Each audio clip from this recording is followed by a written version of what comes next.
Hey, it's Mike, back at Payam Data Recovery's Sydney lab with one of their specialists working on a liquid damaged iPhone 14 Plus. Most people don't know that waterproof phones can still be damaged by liquid, especially after screen or charging port repairs when shops don't properly reseal them. This phone had already been to 2 repair shops for data recovery, but both gave up. Even Payam's first engineer found and fixed a short circuit, but it still wouldn't boot.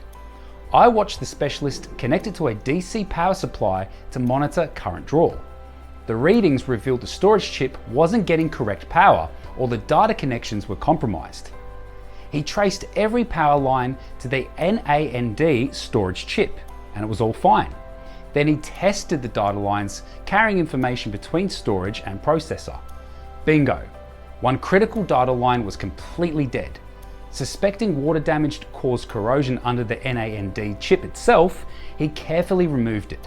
Sure enough, oxidation and corrosion on the microscopic solder balls underneath. With their no fix, no fee policy, Payam never gives up until finding a solution. Sometimes it's not just fixing what's obviously broken, it's finding what's secretly damaged underneath. In the end, the phone booted up and they recovered over 12,000 photos and 700 videos, the client's most important data, plus a full iTunes backup delivered on USB drive.